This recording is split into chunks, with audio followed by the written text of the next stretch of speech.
So I'd like to just begin by thanking Roy for the invitation and this opportunity to come and share some of my research with you all, and you all for being here. And I'd like to extend a special welcome and thank you to Dr. Parker in the back, who was one of my professors in my undergraduate degree in engineering at Carleton. And so from working with Dr. Parker, I've changed a little bit what I'm doing, but I have retained a strong interest that I got from Dr. Parker in water, in infrastructure, and I still use numbers, so you'll see a little later on. So although I've landed in human geography, I still, I guess my beginnings were at Carleton. So and thank you very much for coming. So the title of the talk today is Water's Big Infrastructure, from Debt-Led Development to Financialization. And so what I want to present is sort of an amalgamation of two recently published papers. One dealing with economies of infrastructure and how they've evolved from debt-led development to process of financialization, but really retain a lot of, say, ties, I guess, to and relationships with debt financing. So that although now in much of the literature we're really focused on financialization, part of the argument is that we still need to be really thinking about debt. And another paper that actually explores this issue in a specific case study, which is that of the public utilities of Medellin in Colombia. So which is a large multi-utility corporation owned by the city of Medellin and responsible for water, sewer, electricity, telecom, and gas in that city, and is consistently one of the largest corporations in Colombia with turnover in the hundreds of millions of dollars per year. So it's a very expansionist enterprise. And so what are we talking about when we talk about big infrastructure? So we have some dams. In terms of financialization, the big focus has been a lot around desalination plants. So we have the one in London there, a wastewater treatment plant. And so what's been happening in geography and anthropology as well, and some related disciplines, is an increasing focus on looking at infrastructure from a humanities and social science perspective, and also on looking at financialization and its impacts on society. And so in particular, there's a lot of emerging literature around the financialization of infrastructure. And so how this is used to finance infrastructure, but also to extract wealth from infrastructure. And so in a lot of this literature, what you have are two things which in this research I'm trying to sort of break down and explore a little bit. One of them is an emphasis on a kind of break with the past. So a view that financialization as a mode of relationship, an economic relationship to infrastructure, is a break with the past. It's something new, it's very different, and it has very different impacts. So that's one thing in the literature. And this, I would say, actually, in many cases, it evolves directly from debt-led development financing, and that debt continues to be a strong influence in infrastructure financing. So that we still need to keep debt in the picture, but also most of this literature is also focused on the aspect of extraction. So financialization is, by definition, in a lot of these things, negative. And so what I also want to emphasize when we think about infrastructure is thinking about infrastructure as paradox, as contradiction. And so often in social studies related to infrastructure, we talk about infrastructure also as something that enables a breaking down of binaries, like technical and social, human, natural, et cetera. However, it also does raise a lot of paradoxes. And one of them strongly related to economies of infrastructure that we'll get to in a second. And so, for example, the idea of infrastructure is that beginning in the post-war period, so say 1950s, you have this, or even slightly before this, large expansion programs where you end up with, in say countries of the global north, what we'd say now, or developed countries, what we would have said in the 1990s, that you end up with this universalized coverage of uniform universal infrastructure that's high quality, it's stable in time, so there's, it has this kind of what they call momentum. It's not subject to much change because of the large sunk costs. And it's kind of invisible in society. So it's this backdrop of everyday life that you don't really think about, you're dependent on all the time, but unless it breaks down, it's kind of invisible, right? Except in many parts of the world, this ideal was not necessarily achieved. And at the same time that you have this real focus on invisible and forgotten, kind of naturalized and buried, there's also a focus on infrastructure as spectacle, a symbol of modernity. And so when you think of something like the Hoover Dam, for example, so it's architecturally significant, there's a large festival at opening, and so these things are meant to also show the power of the state. And so we think, for example, of Quebec, our province next door where I work, a lot of the national identity is actually based on Hydro-Quebec and the large damming developments in the north of Quebec starting in the 1960s. And so the idea of the Hydro-Québécois, or Maître chez nous, is actually a lot derived from large infrastructure development. So this is like a contradiction. At the same time, we're not supposed to think about it, actually, we're supposed to be very aware of it. And so the contradiction that we're most concerned with today is that around modernization and economic development. So in the post-war period, as the development agenda gets underway in the late 1940s, early 1950s, infrastructure comes to be seen as the base that supports a nation's economy and therefore its social development. And so development of an economy and of its society, social inclusion, is very much based on infrastructure development. And in this, we have this kind of ideology of what people might call the future perfect. And so there's a kind of this future of social inclusion, of development will come, and it will come through these projects.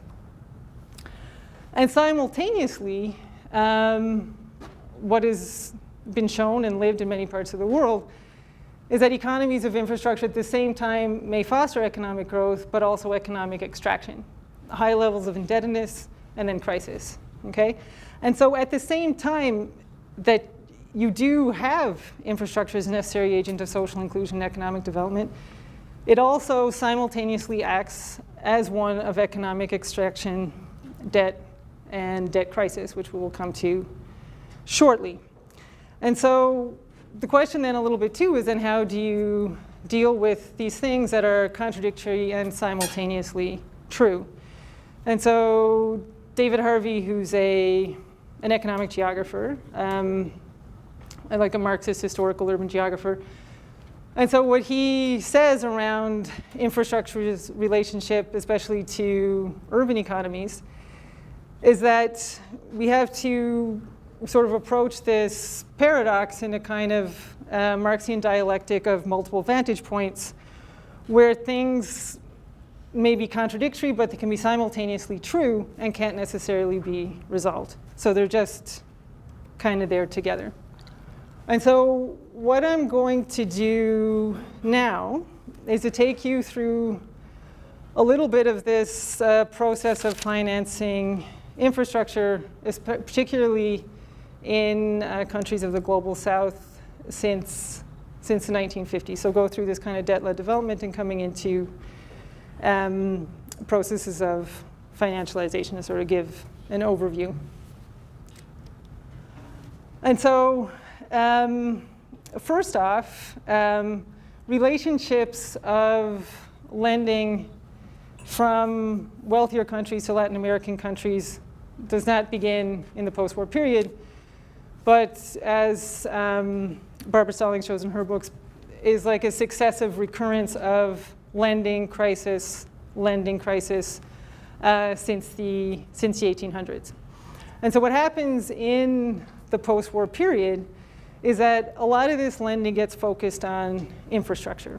And so infrastructure comes to be seen as this basis of the economy and social development. But initially, the idea was that this infrastructure had to be self-financing. And so it was very focused on heavy infrastructure like transport and also electricity development. And so this engendered a kind of contradiction whereby there was very little financing available because you had these market rate loans that were available for other sorts of infrastructure, including water supply, schools, et cetera. And so what happens is, by the time of the 1970s arrive, you get this idea, infrastructure comes to include a much greater swath of things, including health, education, and local water supply, so pipes and things in cities and towns. So in order to make them more available for, amenable to soft loans and grants.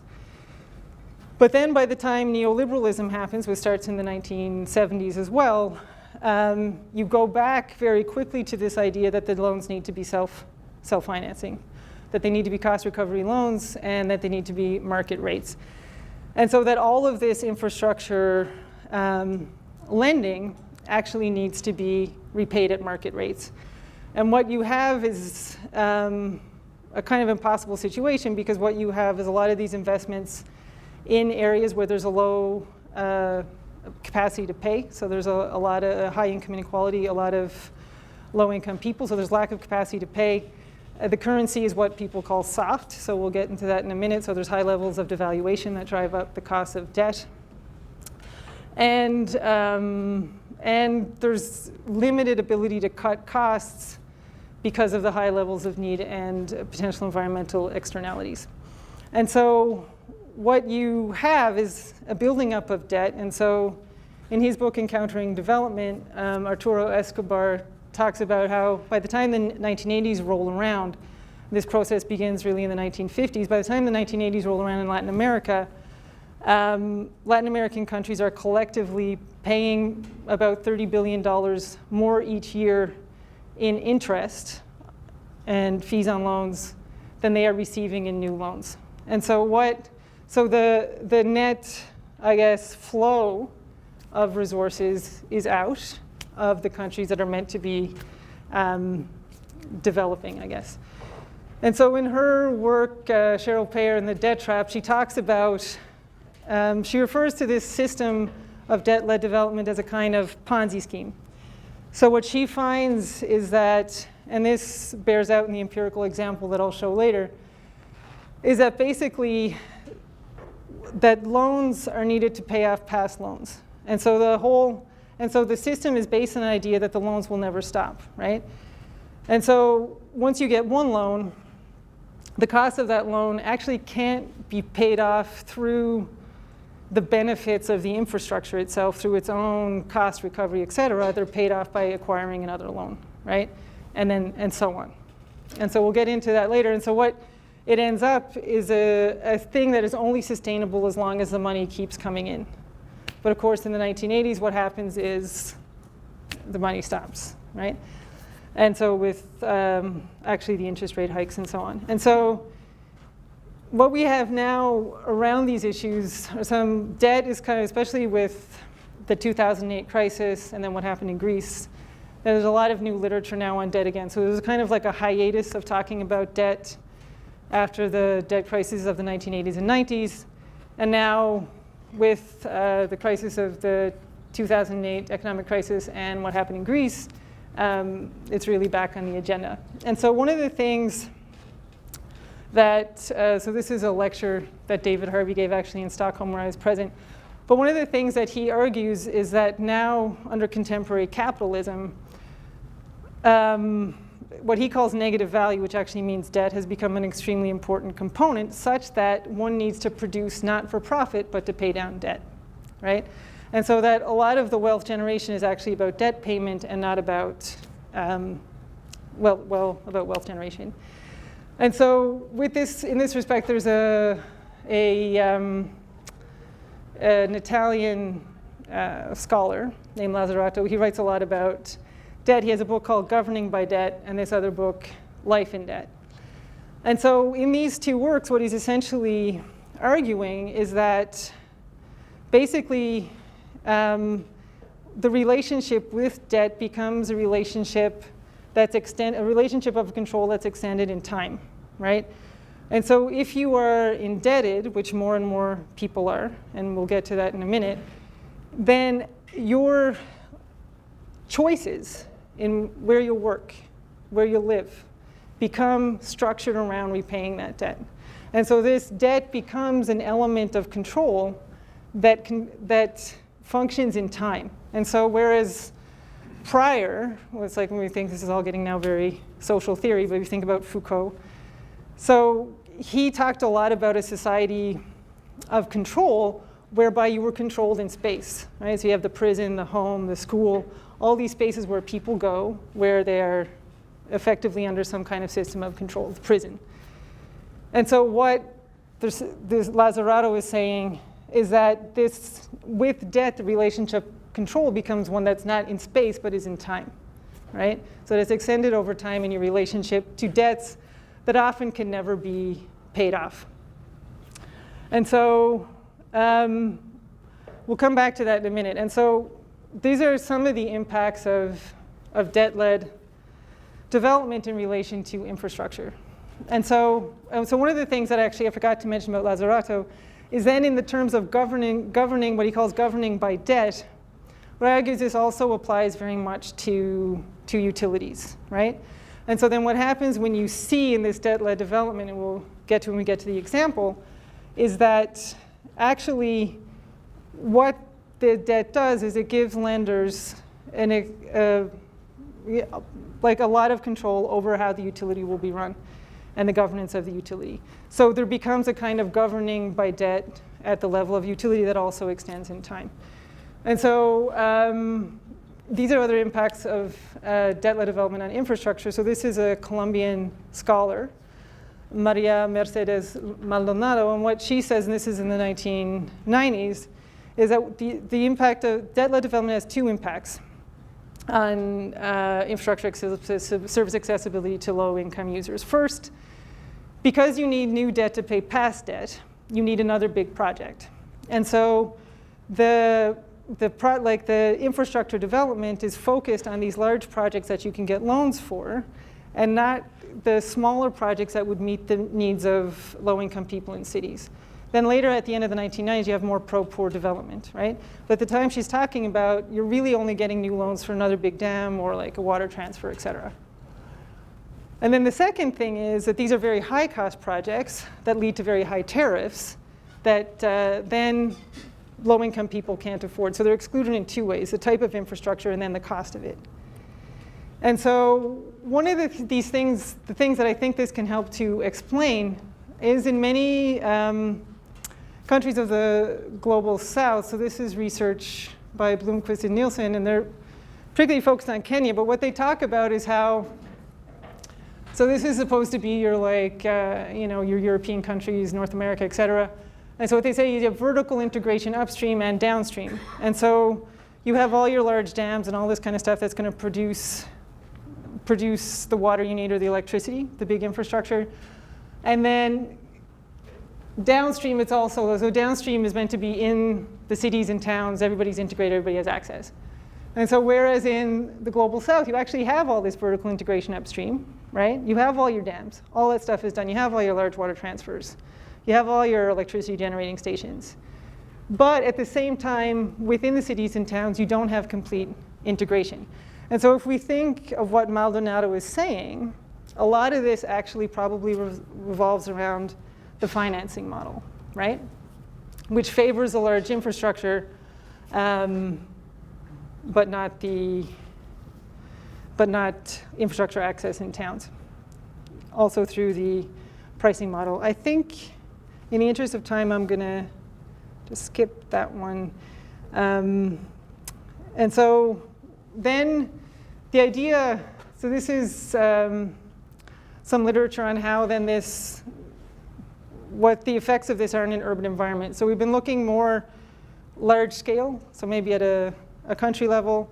And then similar processes will happen at the urban level. And so what these, Logan and Moloch talk about is the city as a kind of growth machine. And so they're particularly focused on the United States, but you can actually see it in many different cities around the world, where the city itself fosters growth through the construction of infrastructure.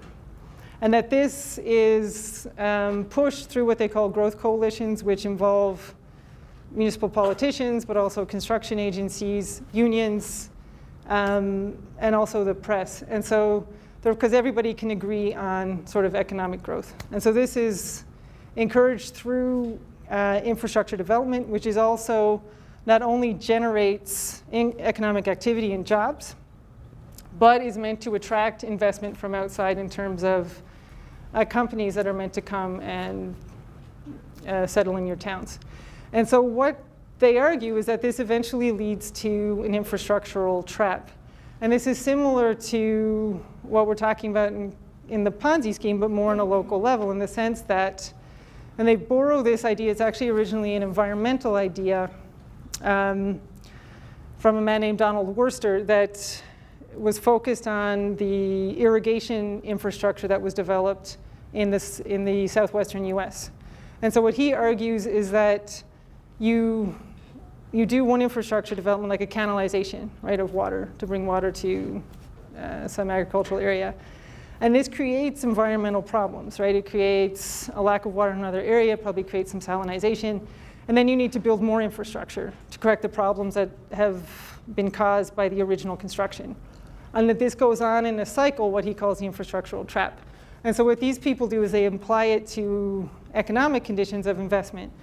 And so you're constantly actually investing in this infrastructure, also acquiring debt, and eventually you come into this infrastructural trap that you kind of can't get out of, right? So you're trapped in this investment cycle. And so, just to explain briefly what financialization refers to. And so in the late 1970s, essentially, briefly, there's a transition made from wealth accruing through wages to wealth accruing through credit. And so as wages stagnate, the compromise, I guess, is to make credit more accessible. And so individual consumption is then more enabled through access to credit, and this is not only, say, in a country like Canada, but also in the global south. And you think of things like microcredit that evolved more in the 1990s. And so so this is one aspect. Another aspect of it is that many companies themselves become more oriented towards finance for their wealth generation. So like there's car companies in the US, some of them, for example, most of their income now actually comes from selling loans on cars more than it comes from selling cars. And so another thing that this is supposed to do, just like it's supposed to compensate for stagnant wages by making credit accessible, it is also meant to resolve a kind of question, like contradiction of growth under austerity. And so we have an ideology which many refer to as neoliberal. So you have to pay down your debts, you have to reduce budgets, you have to cut social services. And so we have programs of austerity in many parts of the world, and a very strong ideology that this is how things are run if they're well run. But at the same time, in order to create growth, especially in an urban environment, you need to invest in infrastructure. And this infrastructure, it needs to attract business. And if you're going to attract business, then you need housing, you need schools, you need transport, you need all kinds of stuff. And so at the same time as you're supposed to be reducing costs and keeping taxes low, you're also supposed to be becoming more and more attractive. And so attracting financing and doing this through financialization is supposed to resolve these tensions. But what it really does is more mask them. And so I'll just give two then examples related to, or three related to the relationship of infrastructure to financialization in cities. And so this is the first one, is one related to wealth generation. So remember how there's this thing where corporations, so the car corporation who's making their money on loans as opposed to cars, right? And so similarly, this utility company that we're going to look at in a bit does continue to sell services, right? But since the mid-1990s has engaged in a whole swath of activities related to a whole kind of portfolio of investments. And so these have yielded, these are the dividend payments to its shareholder, which is the city of Medellin, which in 2010 are upwards of $700 million that year. And so these transfers now account for about 45% of the city's budget and have financed, I don't know if many of you have heard of this Medellin miracle. Yeah, so like it's kind of known now, the city, for like its cable car network for the subways. There's like this whole network of colleges and daycares and whatnot. And so a lot of this infrastructure is actually financed through these processes, which also have a downside, which we'll look at in a minute. Yeah, okay. And so this is the opposite view. So you have this wealth generation, but also this wealth extraction. So a lot of people are looking at infrastructure as what they call an asset class. And so it's meant to be an asset for investment, particularly for pension funds. And this is supposed to fund the infrastructure, but also provide dividends for the investors, right? And so what Clark, he's a geographer at Oxford, actually wrote a book called Pension Fund Capitalism.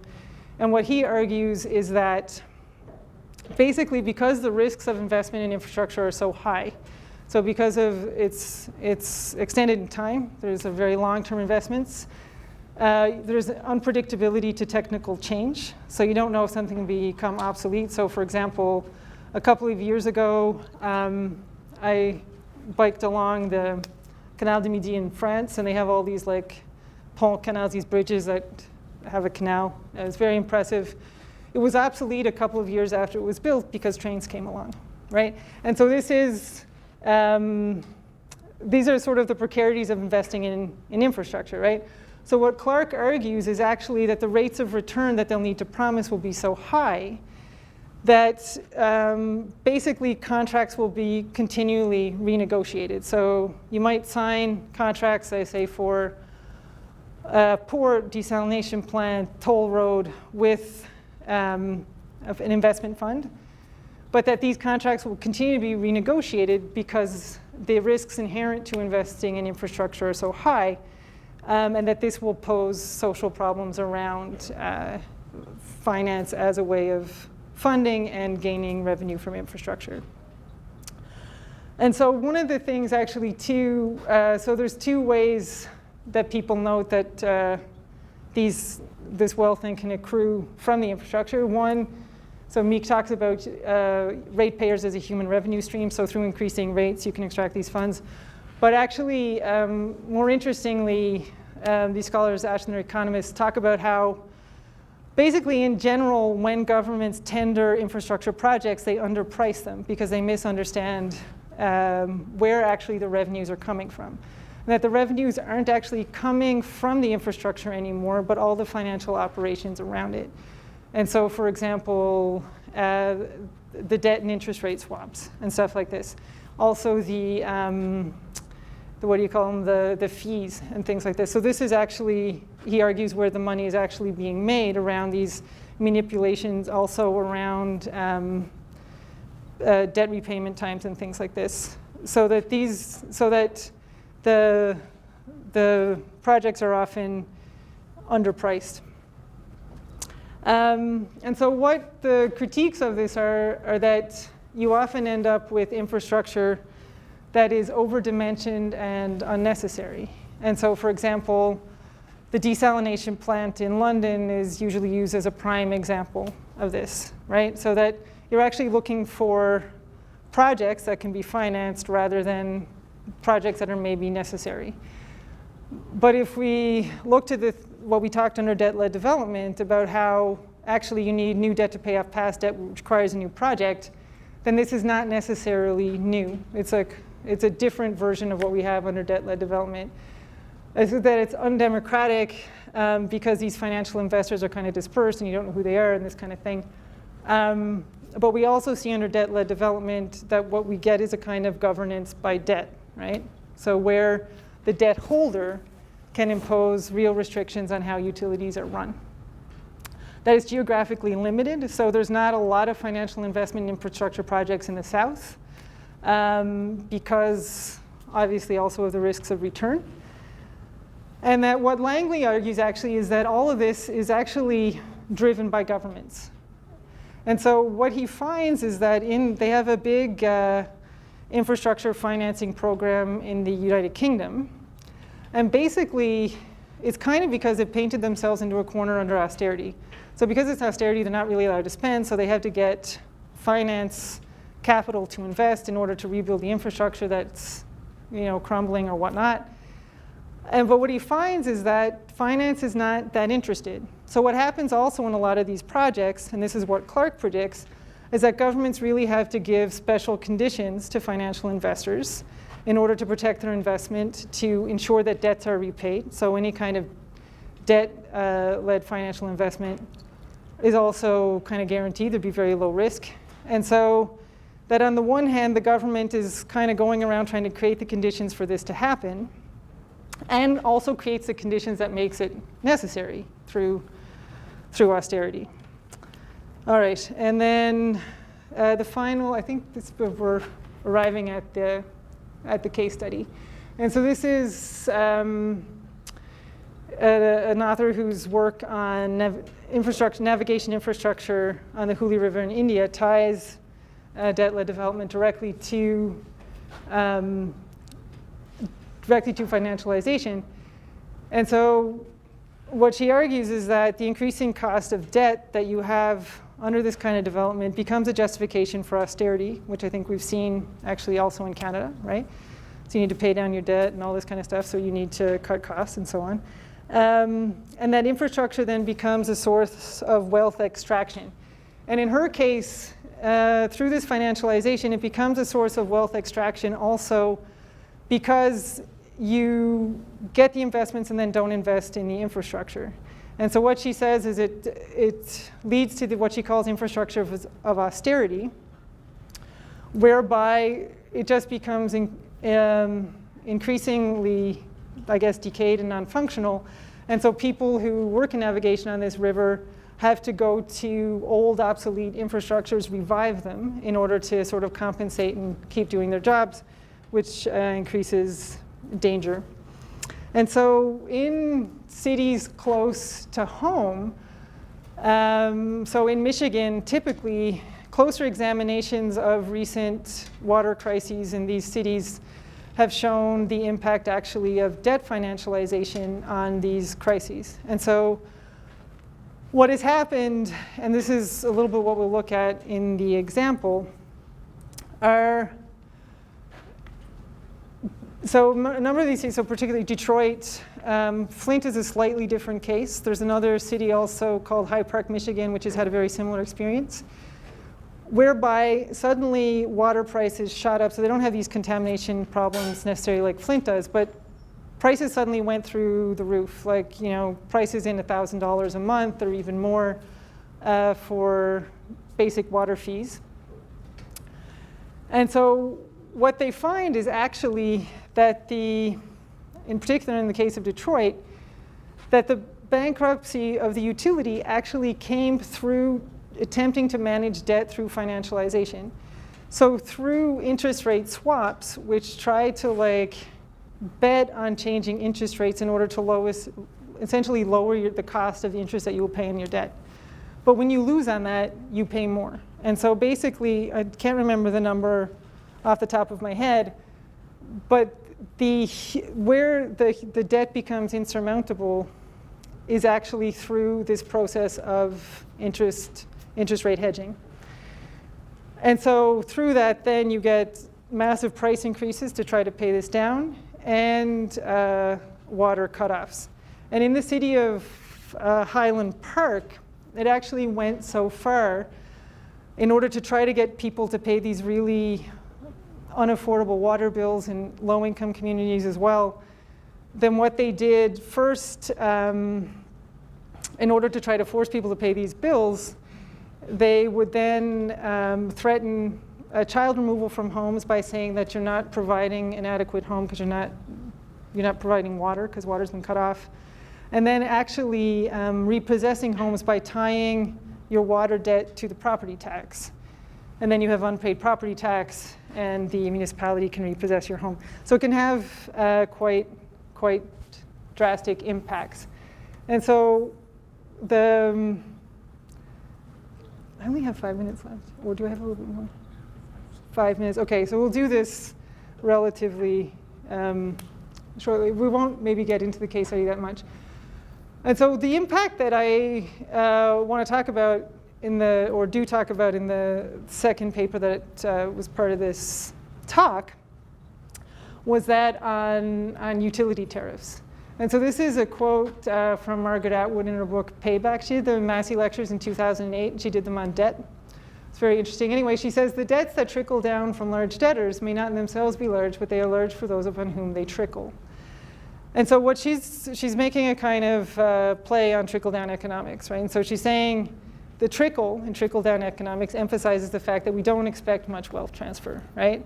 But she says for debt, the case is altogether different. And so when there is a large debtor, all these individual little portions of this debt can be individually devastating. And this is what we see actually in the case of Medellin, which is the case study, over the course of the 20th century. So this is just a slide to show that Colombia was actually the first country for a development plan by the World Bank in 1948. So it was the largest borrower annually per capita of any country over the development period from 1950 to, say, 1990. So it has a large experience with these things. We can also show this is around Medellin, so there's a huge network of dams. This is the vertical integration. And at the same time, you have people cooking on wood burning, right? So we have this non-vertical integration in the city. So a lot of income inequality. And so what I wanted to I'll go through it rather rapidly, so I apologize for that. So this is just to give you a sense. This is the devaluation of the peso since 1960, right? And although it looks very minimal here, the blue line shows you in this up to 1980, it's actually 700%, right? And so the problem with devaluation is that debt is acquired, so debt is acquired in foreign currency, right? It needs to be paid back in foreign currency, but all of your income from utility tariffs is actually in domestic currency. And so with devaluation, you end up increasingly unable to pay your loans, which become much more costly to you as an entity.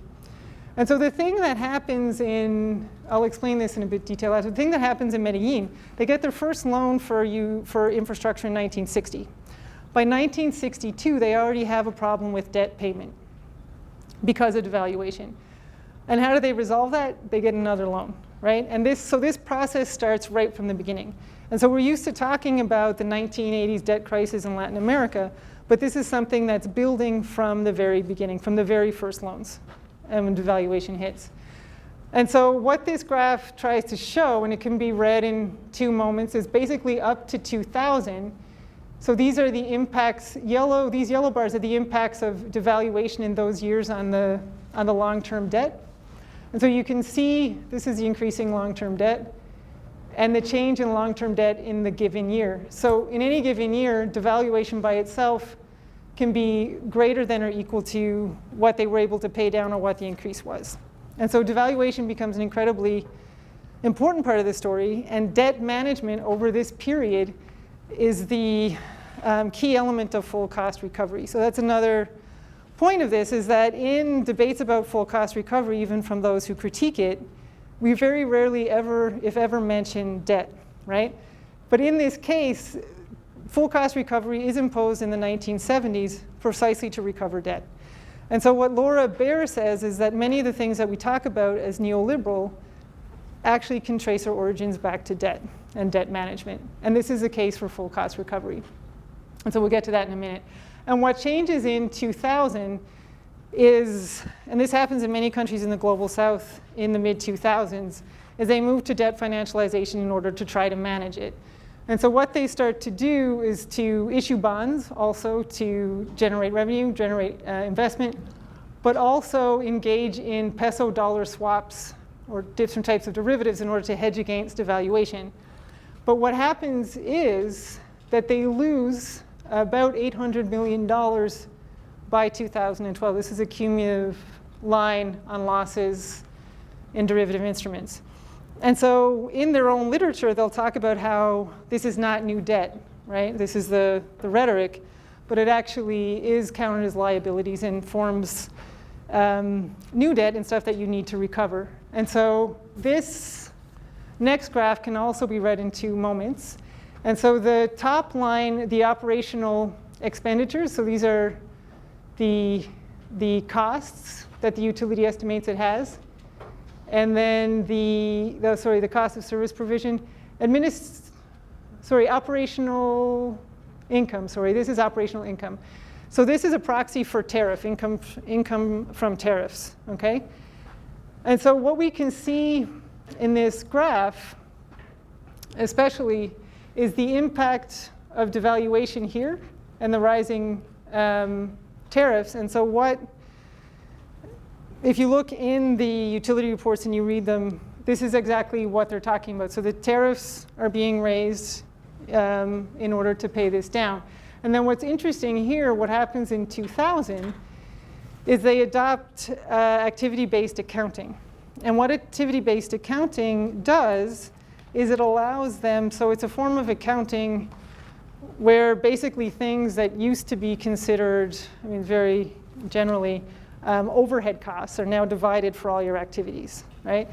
And so typically this is supposed to enable enterprises to get rid of non-profitable products, all this kind of stuff, reduce staff. In this case of a public utility with an essential service, what it does allow them to do is increase prices. And so we see activity-based accounting comes on in 1999, and this is the jump in costs in that single year. And that allows for an equal rise in tariffs in order to compensate for these newly adjusted costs. And so what the essential argument is then around trickle-down debt is that so if full cost recovery is actually essentially debt recovery, in this particular case at least, then what we're doing is we're doing what Margaret Atwood says. We're transferring itty-bitty bits of this large debt to individual users over time, right?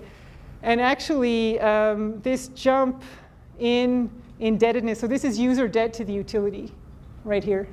And this is what they call, these are people they don't expect to pay, right? So this is the red.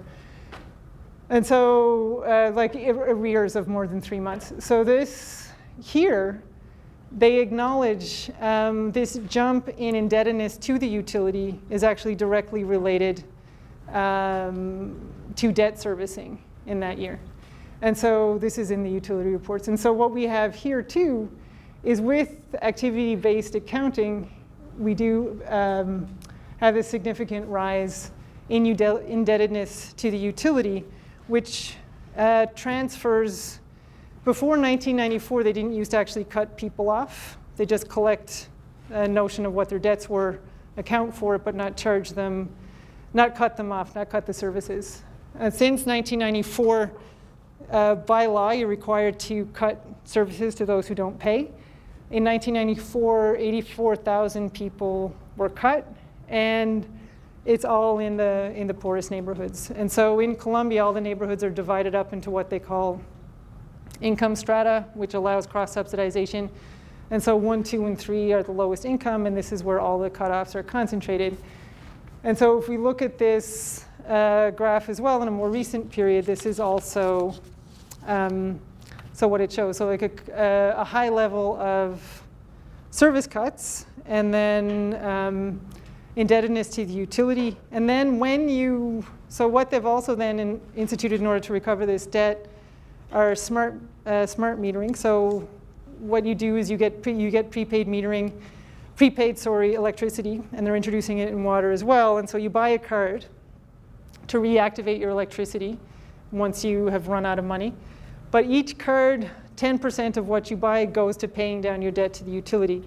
So it's not a debt that you can escape, Like if you have a relationship with the utility, you will pay back this debt over time. And so this is a quote from the minutes of the city council in Medellin in 1996 when these cutoffs first start happening. So this is Councilor Luis Carlos Diaz Mora. He says, current child malnutrition among marginalized populations does not come from nowhere. Salaries have degraded with the increase in unemployment. We are paying the cost of external debt at the cost of creating a social debt. We know the difficulties created by the high cost of public services. There are statistics that show the use of wood burning has increased because they cannot pay the services. Violent convulsions are born of mistaken models of development like we have here.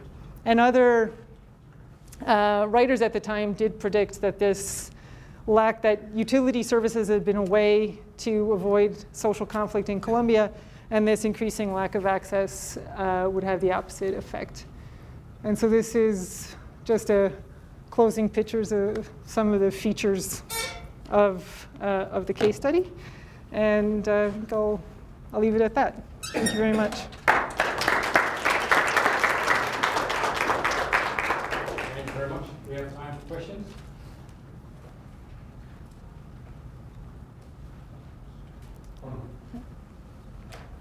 Thanks for this different view of things, because I'm an engineer, I like to build stuff.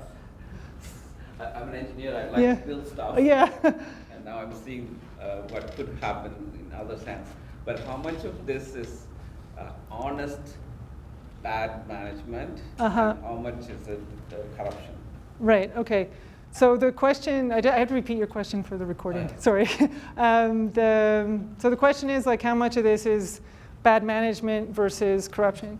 And so I think what is interesting particularly about the Medellin case study is that this utility has been held up as a poster child of good management since the 50s, basically by the World Bank, by the International Bank for Reconstruction and Development, by the IBD, whatever. And they go around Latin America showing people how to do it, have a lot of links with Europe and stuff like that. So this is considered an exceptionally well-managed company, right? And like this is also, I suppose, supposedly reflected in the dividends that it pays to the city, right? So it's an incredibly profitable company, and it's considered exceptionally well-managed and well-run. And so for this reason, also Colombia more generally, this is why I think it becomes an interesting case study, because in the case of Colombia more generally, what you have is a country that not only has been a focus of development lending, but has also been sort of the country in Latin America that has not had hyperinflation. It has had a lot of inflation, but not gone into hyperinflation. Was not considered to have lived the debt crisis of the 1980s, even though the 1980s were very hard. There was no default, et cetera, right? And so what you have is a city, sort of the industrial heartland of Colombia within a country that's considered to do these things well, right, by these international standards. And yet, what we have are very, let's say, challenges created by the debt-led development model that then goes into financialization. So I guess the argument kind of becomes, I guess, like even here, it's a problem, right? Whereas in many cases where you might have problems with management or problems with corruption, I'm not saying there's no corruption in Medellin, obviously there is, but there's a lot in Montreal too, right? And I'm sure Hamilton is not so far away, right? But like, but if it was supposed to work anywhere, it was supposed to work here, right? And so I think this is part of it. And then also what I think is kind of interesting, like in the literature on full cost recovery, right? We were talking about this on the way here. Like you almost never hear debt mentioned as part of what you're trying to recover, right? You're trying to recover like, I don't know, consumption, a basic connection, I don't know, whatever, but they never mention debt, they never mention interest on debt. But in the same paragraphs where they'll talk about why you need full cost recovery, they will talk about these heavily indebted, badly managed utilities, right? So the heavily indebted is always there as proof of bad management, but not as a cost of full cost recovery. When in fact, at least in this case, what we have is no matter how well you had managed that utility, you could never have avoided the problems that debt caused because of devaluation, right? Because the devaluation is a complete external factor that you just can't do anything about. And then even when in the late 1990s, you hedge against it. So what you like would see in that graph if we looked at it more closely, is that when you go to this financialization of the debt and you hedge against currency devaluation by like buying a bunch of dollars and stuff, what happens is you're losing on the swaps, but the impact of devaluation is much less, right? And so it's hard to know what the impact of devaluation might have been. Or I guess an economist could calculate it, right? But I don't know, I haven't calculated it, what the impact of devaluation would have been if you hadn't hedged, right? And so, and you imagine they're not stupid people, they do it for a reason, but they still have lost $800 million in 10 years. So like, these processes are not, whatever, like we don't need to go into a big critique of capitalism, but like, if we were to, right? The idea at base of capital is that it's extractive, right? And that investments in certain parts of the world are extractive, right? And so that this is just inherently kind of part of the process of inequality kind of thing. And so, yeah. One more question. Mm-hmm. So what's the role of government or regulatory frameworks In this? in this process? Mm-hmm. Because there must be some, Yeah. you said at one point that governments don't understand the whole question around debt financialization. Okay, so yeah. So Yeah. I'm just curious, Yeah. because we live in a time when Yeah. you can see issues that, from what you've said, that can bubble up in all kinds of different ways, both in, Yeah. in the south and in the north. Yeah. So I'm just curious So the question was what the role of government is in these processes, right? And so I think there's a couple of different roles. So like one of the things we saw this guy Langley, what he talks about, is governments are at once creating the conditions where financialization becomes necessary through focus on austerity and budget cutting and all this kind of stuff. And at the same time trying to encourage it, right, by giving like special conditions, guaranteed debt repayment, this kind of stuff.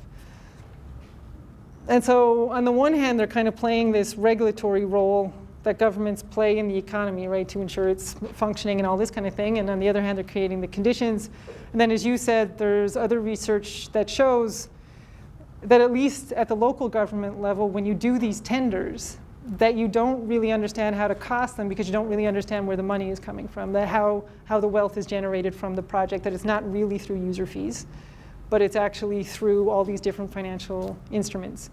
So that's one thing. And then I think in the case, like the Colombian case, what you have also is government creating the conditions through law and through the imposition of different kinds of technologies that ensure debt repayment from the users, right? And so a lot of this literature on debt sort of focuses, when it focuses on public debt, it focuses on how it's recovered by the taxpayer, right?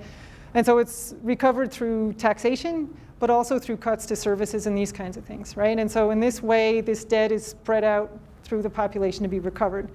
So in the case we're looking at here, on the one hand, local government will also sign the contracts with the lenders that guarantee certain rates of return, right? In the case of Medellin, actually, they elected a more left-wing government in the early 1970s that were going to freeze tariffs. And then the World Bank and I think the IBD were the two big lenders at the time. So they immediately cut payments on loans and said they wouldn't give any further loans unless they increased the tariffs. And at the time, 40% of the income was coming through these loans. You have all this, you need this income. So they increased the tariffs, and this is how it went ever since. And then beyond that, these tariff changes that were originally in contracts later become part of Colombian law around utilities and tariff structures, right? So these kinds of rates of return become part of national law.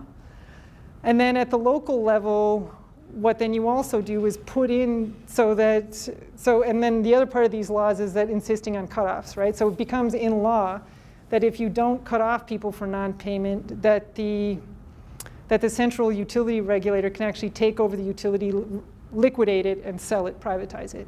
So like the stakes of not cutting people off become very high legally and economically. And then also local government level or through the utility, then the use of new technologies that enable debt collection sort of by default, right, with these prepaid cards. So I think the government is involved in all kinds of different ways, but one of them is ensuring debt repayment. Yeah. A famous case, as far as I know, is Ireland. So Uh-huh. you were referring to 2008 financial crisis, and you were referring to Greece, but Ireland is a very good case where people for centuries didn't pay for their drinking water. Then something happened, and the government stepped in. They started metering the water use of individual residents, and there was a huge uproar about it. Yeah. And they tried to recover. They were basically bankrupt, and through extracting wealth from the infrastructure, as you referred to. That was a famous case, I think. Yeah, in Ireland. Europe, Yeah. 10 years ago or so. Yeah, They exactly. started metering. Yeah. Yeah, there's a man, Patrick Brejnishin, I think I'm pronouncing it correctly. He's written about this sort of processes that happen in Ireland. Yeah, which is sort of, very similar kind of case. Yeah. So I think we have to wrap up. Thank you very much once again, Kathryn, for your talk. Thank you. For your very